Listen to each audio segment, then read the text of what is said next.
본문 말씀을 통하여 은혜를 나누고자 하는 메시지의 제목 시작, 주도적이지 못한 리더로 말미암는 비극입니다. 이 전체 이제 하면서 제가 왕자의 난이라고 하는 말씀도 드렸고, 전부 이게 암논, 압살롬, 왕자의 난입니다.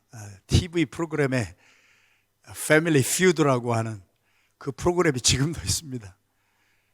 가정이 두 가정이 나와서 퀴즈 내면은 가족들이 상의하지요. 상의해서 정답을 얘기합니다. 그래서 맞춘 가족이 이기는 패밀리 퓨드인데 아주 웃겨요. 가족이 5명이 나왔어. 문제를 냈어. 그러면 가족끼리 아빠, 엄마, 삼촌, 이모 해서 나왔는데 정답이 이것일 것이다 하고 얘기하면 가족끼리 싸워. 이제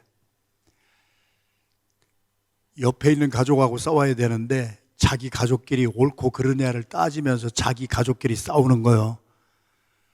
웃기는 얘기 아니에요? 블레셋하고 싸워야 되고 적군하고 싸워야 될 이 이스라엘이 왕자끼리 싸워요. 자기 집안 식구끼리 싸워요. 그래서 성경도 같은 교회 안에서도 피차 물고 먹으면 다 망하게 되느니라. 가정도 그렇잖아요. 엄마 아빠 싸우고 그거 보고 자식들 싸우면은 가정 망하지요. 가정의 리더가 된 엄마 아빠가 주도적이지 못할 때, 지금 누구를 말하는 거예요? 다윗이 주도권을 이미 뺏겼어요. 다윗이 이 프로액티브라고 하는 것이 어떤 의미인가? 오늘 말씀에 우리가 듣기 원하는 하나님의 말씀의 핵심입니다. 엄마 아빠가 가정에서 자식이 죄를 짓는 것을 보고도 주도적이 되어서 내버려둬 방임해, 교회에서 목사가 성도들이 죄를 짓고 세상에 막 질질 끌려가는 모습을 보면서도 내버려 둔다면은, 주도적이 되지 못한다면은 죄에 대해서 책망할 줄도 모르고 사랑으로 잘 감싸서 자녀들이 헛간 좀 잘못하더라도 부모가 책망하는 이유가 자녀 때려 죽이려고 하는 거예요? 책망해서 정신 차려서 깨우치게 하고 어떻게든지 살리려고 하는 것이 책망이잖아요. 그런데 그런 주도권이 없으면은 애들이 한 번 죄를 졌는데 아빠가 아무 말도 안 하네? 교회에서 성도가 죄를 졌는데 작은 목자도 아무 말도 안 하고 교구장도 아무 말도 안 하고 예배에 참석을 하든 안 하든 아무 내버려둬 그러면은 이래도 되는 모양이구나. 그래서 한 번, 두 번 빠지다가 아무 말 없으니까 계속 빠지는 거죠. 자, 오늘 본문의 말씀에 25절부터 압살롬같이 아름다운 사람이 없더라. 남자를 아름답다고 하느냐? 남자 아름답다고 하는 것은 beautiful을 쓰는 것이 아니죠. 여성은 beautiful woman, beautiful lady. 한글은 그것을 구별을 못해. 그래서 한글은 다 여성도 아름답다, 남성도 아름답다 하는데, 여성 아름다울 때는 영어는 beautiful lady, 남성은 handsome man. 단어가 달라요. 영어 단어는 좀 구체적이에요. 한글은 두리뭉실 다 포용을 하는 단어예요. 언어학적으로 그렇다는 얘기요. handsome이라고 하는 단어로 표현된 성경의 참 아름다운 소년이나 아름다운 압살롬 청년은 또 요셉이 그렇다고 그랬어요. 외모가 출중했다는 거예요. handsome appearance, 외모가. 사울도 외모가 아주 좋았다는 거예요. 그런데 압살롬이 분노를 품고 살기 시작합니다. 칼을 품고 살기 시작합니다.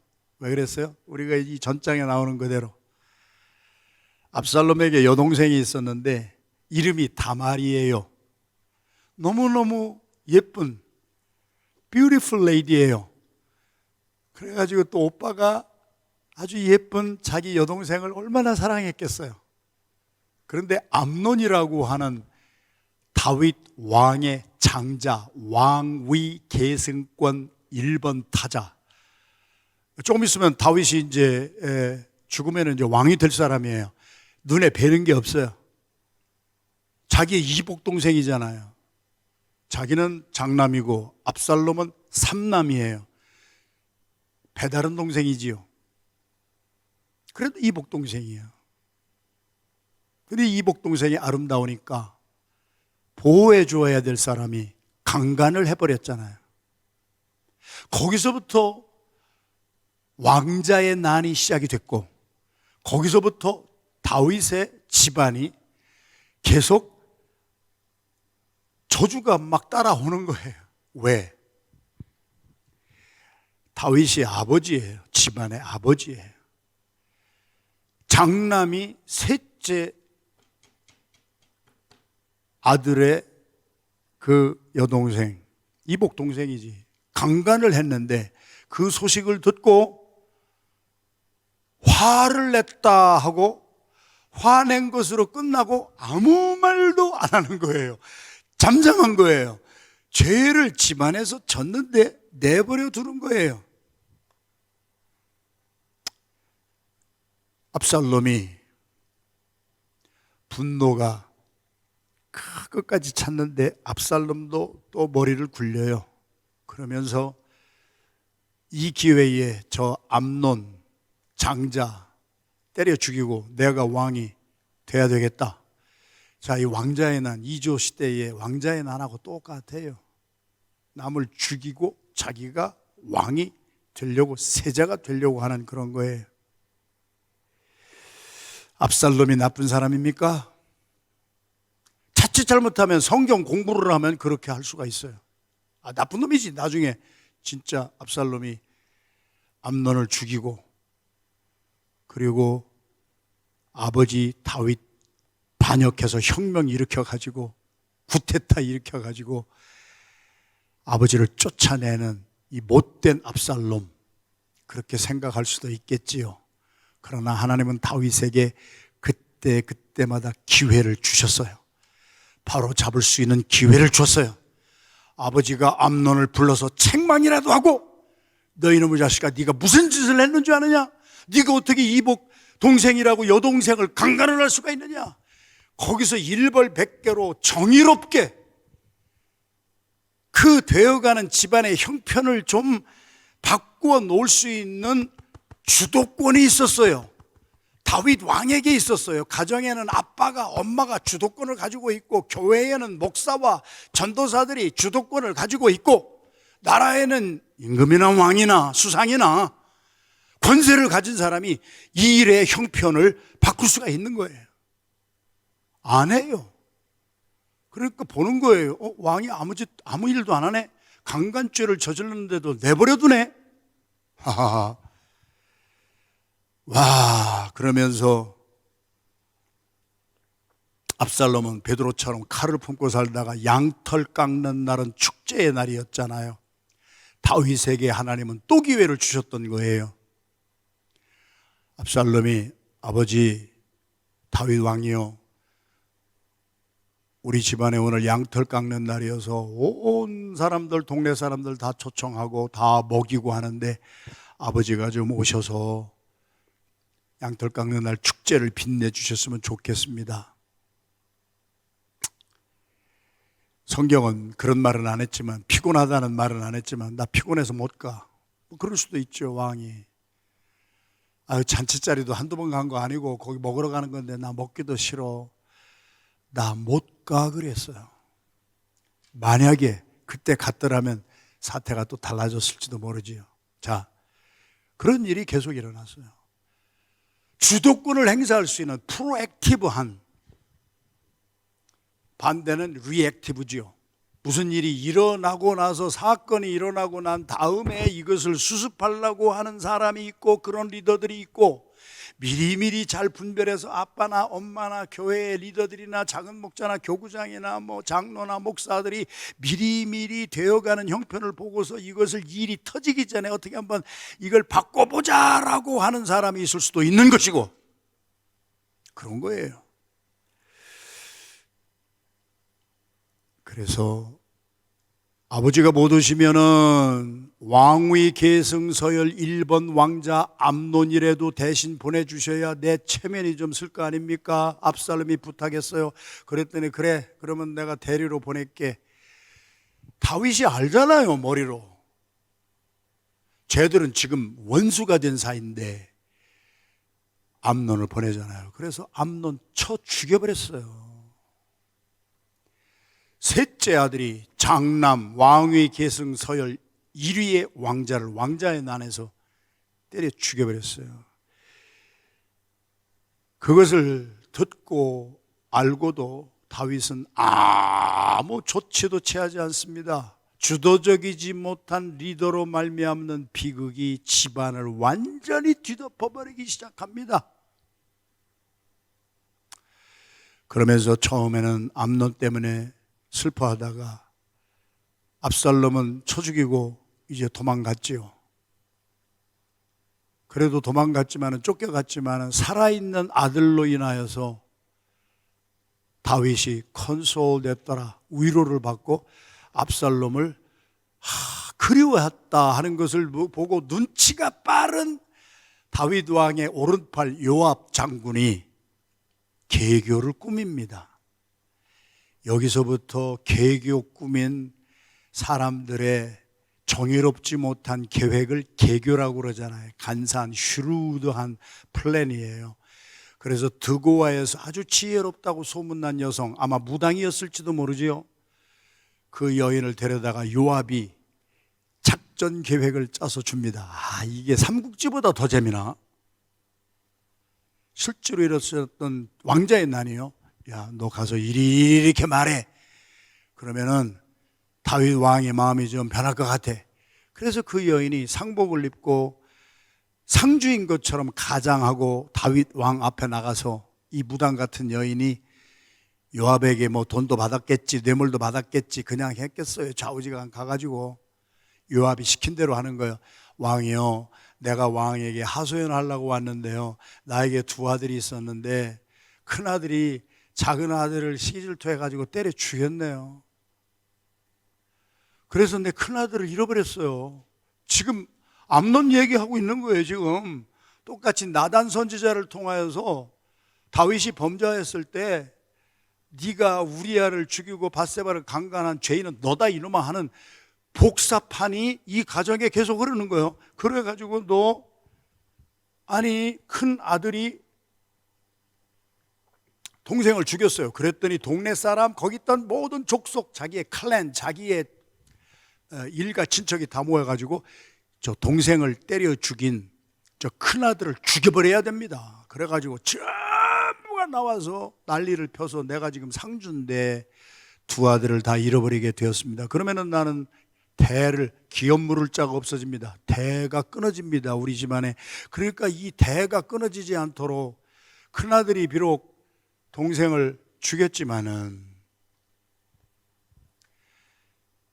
우리 큰아들을 다 죽이지 말고 살려주시기를 원합니다. 강청을 합니다. 그 말을 듣고 다윗이 왕입니다. 머리가 팍팍 돌아가는 사람입니다. 이게 뭔 소리인지 금방 알아들어가지고, 너 그거 혹시 요압이 너한테 그렇게 하라고 그랬지?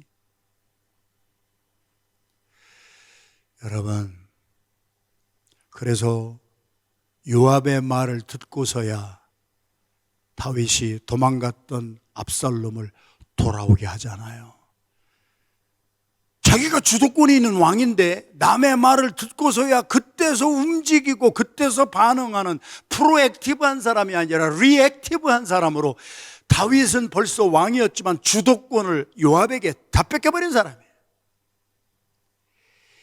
주도권이란 무엇인가? 프로액티브라고 하는 것은 영어 단어에 제가 설명한 대로 리액션 하는 사람이 있어요. 무슨 일이 터지고 나야 그때서야 이걸 어떻게 해결할고, 소 잃어버린 다음에 외양권을 고치려고 하는 아빠가 있고 엄마가 있고 교회의 목사가 있고 나라의 임금이 있고 다윗 같은 왕이 있다는 얘기예요.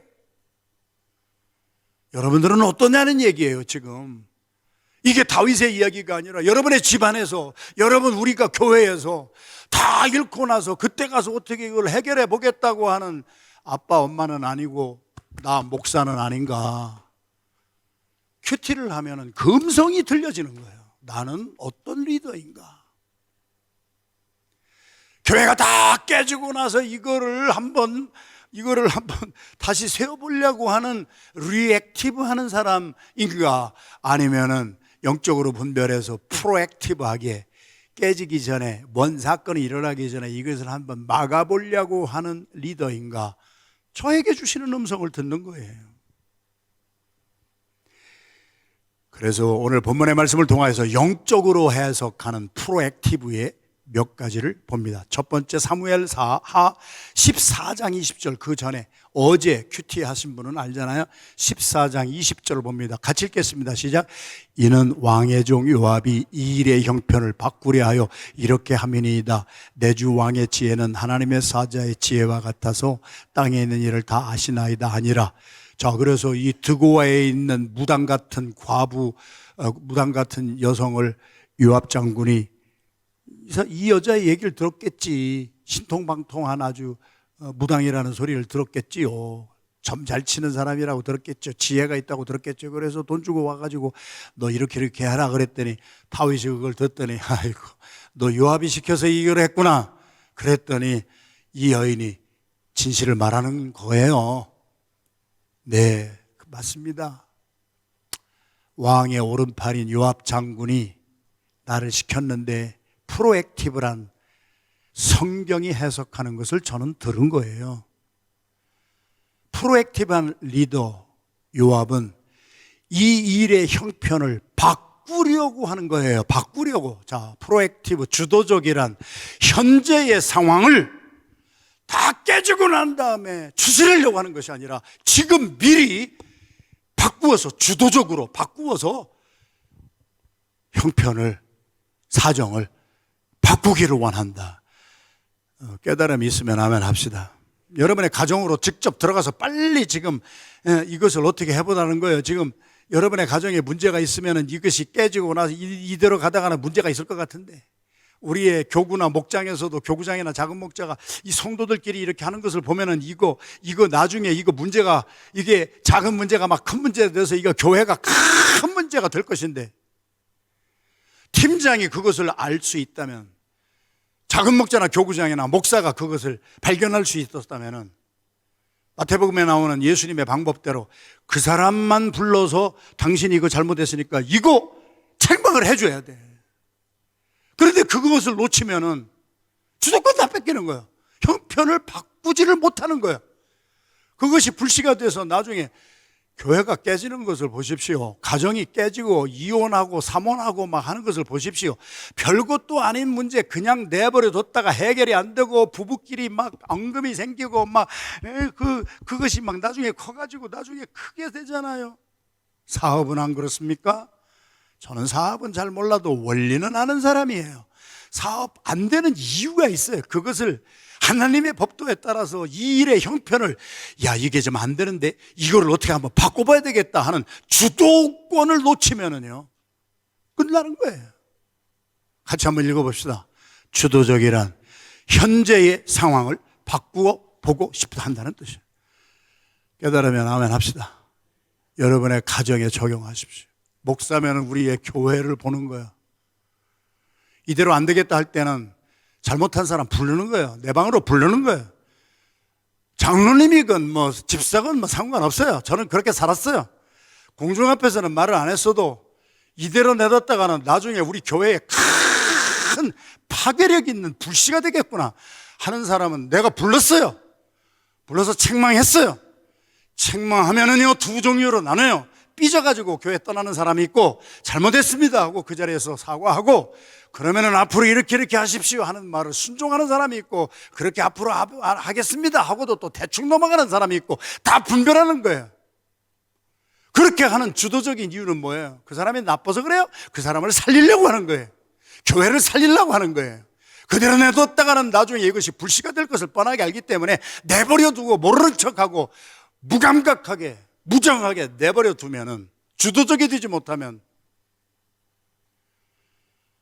다 그것이 문제가 되기 때문에, 주도적이란 현재의 상황을 어떻게 해서든지 내가 주도적으로 한번 바꾸어서 이 일의 형편을 바꾸어 보자. 우리의 가정에, 우리의 사업장에, 우리의 교회 안에 우리 적용되는 오늘 한 날이 되기를 주님의 이름으로 축원합니다. 다윗은 요압에게 주도권을 뺏겼습니다. 그리고 오늘 본문 읽은 대로 그것을 듣고 압살롬을 도망갔던 자리에서 다시 데려오잖아요. 그러나 2년 동안 얼굴을 보지 아니하는 거예요. 그러니까 압살롬이 오늘 읽은 그 내용이 압살롬이 한 말이에요.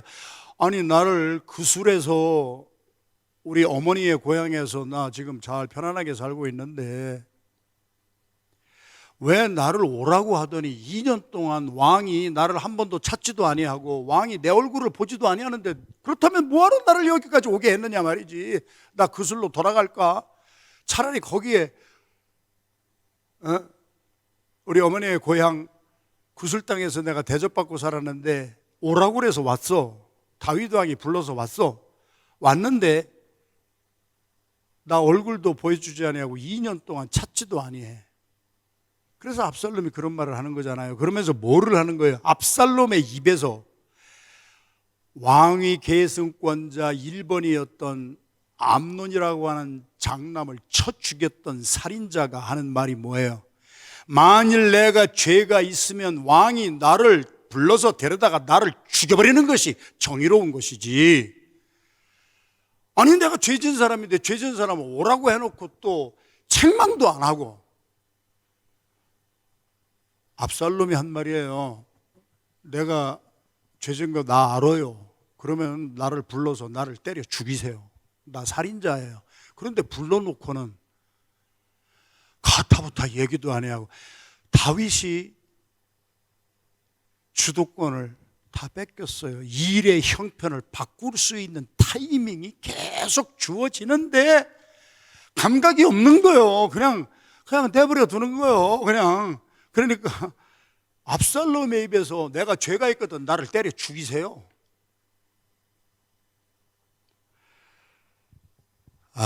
그 말을 하는데 그 전에 요압이 오늘 읽은 대로 압살롬이 요압을 또 초청해요. 이미 다윗이 자기하고 소통을 안 해. 그러니까 다윗에게 암만 말해도 소용이 없어. 100번을 얘기해도 아무 일도 안 일어나. 그러니까 요압을 또 불러요. 뭐예요? 주도권이 다윗 왕에 있는 것이 아니라 잔머리 굴리는 요압에게 넘어갔다는 얘기지. 요압을 2번이나 초청했다고 우리가 읽었잖아요. 근데 요압이 안 와. 그러니까 압살롬은 또 가가지고 요압의 보리밭에다가 불을 질러버려. 그러니까 요압이 초청할 때는 안 오더니 불을 질러버리니까 너 왜 내 밭에, 내 보리밭에 불을 질러버렸냐? 그러니까 이제 압살롬이 아니 불러도 좀 와야지. 나를 오라고 해놓고 왕이 저 따위로 하는데 내가 뭐하러 여기 왔냐? 너 왜 나를 여기 오게 했느냐? 그렇게 얘기한 거예요. 요압이 또 다윗 왕에 가서 중재를 또 합니다. 자, 중재권입니다. 화평권입니다. 두 사람 사이에 일의 형편을 바꾸어서 화평케 하려고 하는 중재권을 이미 다윗은 상실했습니다. 요압이 다 정의롭지 못한 불의한 잔꾀를 가지고 나라를 말아먹고 있는 것입니다. 주도적이란 다른 거 아닙니다. 아주 적극적으로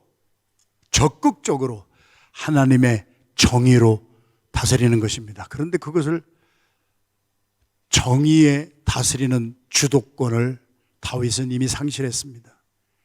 그러니까 요압이 중재자가 되어서 정의로 다스리는 것이 아니라 잔꾀를 가지고 머리를 굴려버립니다. 머리 굴린 사람들의 그 꾀로 말미암아 가정이 운영이 되고 교회가 운영이 된다면은 안 봐도 뻔한 것입니다. 망하는 것입니다. 주도적이란 시작. 주도적이란 적극적으로 하나님의 정의로 다스리는 거예요. 잘못한 것은 잘못했다고 얘기를 해주고 고칠 수 있도록 기회를 주고, 그래서 그 사람이 회개하고 고침을 받고 살아 돌아오는 역사가 일의 형편을 바꿀 수가 있는 거예요. 할렐루야. 못하잖아요.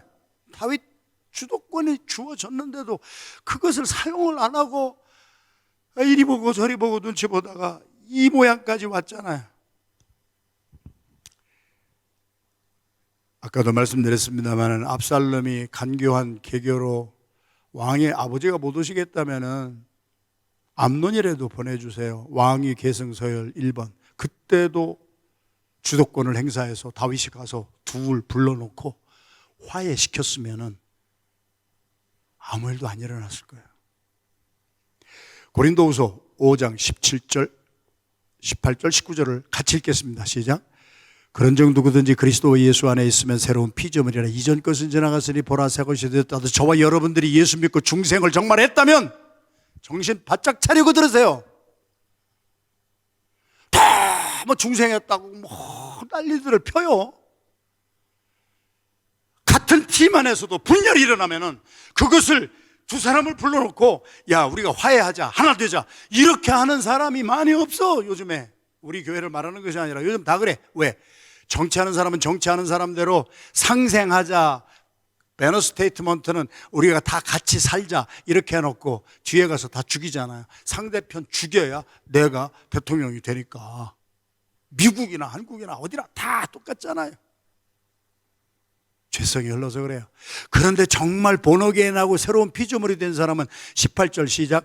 모든 것이 하나님께로부터 났으며 그가 그리스도로 말미암아 우리를 자기와 화목하게 하시고 또 우리에게 화목하게 하는 직분을 주셨으니.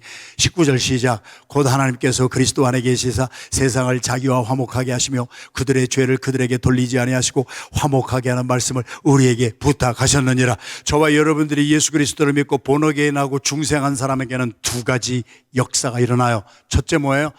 화목하게, 화평하게 하는 직분자가 된 거예요. 그러니까 내가 어느 팀에서 일을 해요. 뭐 부엌팀이든지 뭐 찬양대든지 찬양팀이든지 어느 팀에서 일을 할 때 아이고 이 사람하고 저 사람하고 지금 막 갈등이 생겨가지고 불꽃이 튀는 것을 보고 한쪽에게 이렇게 불질러가지고 한쪽을 죽이고 그따위 짓을 하지 말라는 거지. 네가 진짜로 성령 받아가지고 중생한 사람이면은 같은 팀 안에서도 막 싸우고 찢고 볶고 막 한 사람이 막 왕따 당하고 그러는 형편에서 얼른 화목하게 하는 직분을 가지고 그것을 감당할 수 있도록 화목하게 하는 말씀을 너에게 주었지 않느냐.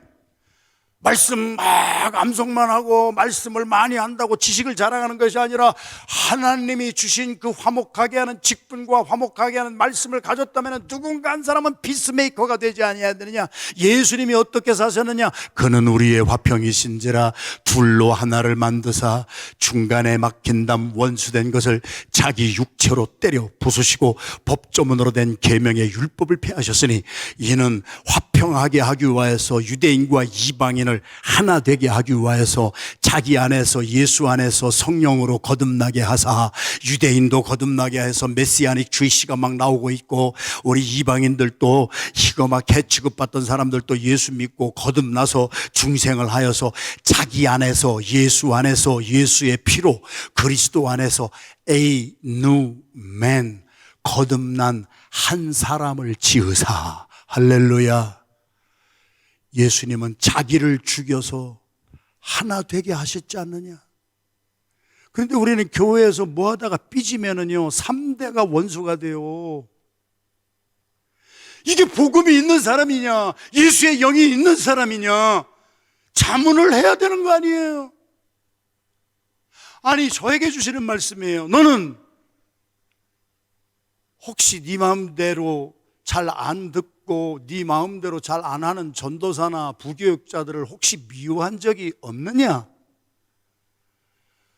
너는 화평하라 화평하라 설교하면서, 너는 성도들에게 기도하라 기도하면서, 너는 기도하면서 회개도 안 하고 하나님의 말씀에 내 가슴 심장을 찢어버리고, 네가 속으로 미워했던 사람 사이에 들어가서 네가 화평을 이루어야 네가 진짜 목사지 이놈아. 그 말을 듣는 순간 나는 진짜 그렇게 살아요. 그래서 내가 조금 미워했던 사람에게도 소설에도 내가 구체적으로 이렇게 구렁이 담 넘어가듯 그냥 두두뭉실 핵심이 뭔지는 다 피해가지고, 그런 걸 보면은 그 사람의 위인이 어떤 사람인가, 이거 큰일 날 사람이구나, 그거를 벌써 아는 거예요. 그래서 나도 그렇게는 살지 말아야지. 그래서 내가 미워했던 사람 불러서, 나 미안합니다, 내가 이리 해서 내가 당신을 미워했고 혹시 전도사라 할지라도, 그렇게 살아왔어요. 그게 성령님이 나에게 주시는 음성이에요.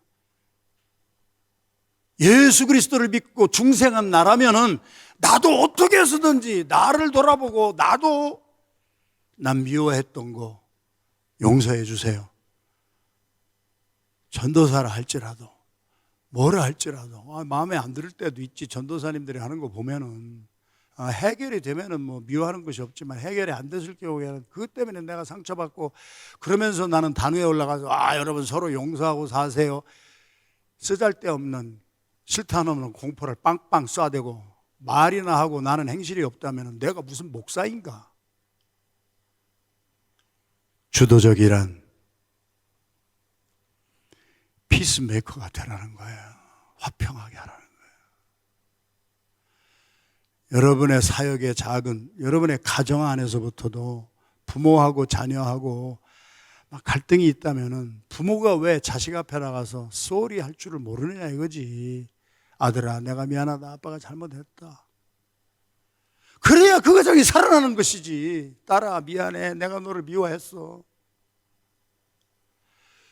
주도적이라고 하는 것은 둘 사이에 들어가서 법조문으로 된 계명의 율법을 내 육체로 때려 부수고 내가 죽어야 된다는 얘기죠. 둘 사이에 화평을 이룰 때 우리는 reconciliation, 화평케 하는 직분을 받은 자로서 화평하게 하는 말씀으로 내가 변화받았기에 성육신화돼서 그것을 실천하며 살아가는 것이지, 내가 지은 죄는 다 감추고 다 남들이 알지 못하게 두리뭉실 해가지고 그냥 대충 넘어가 버리고,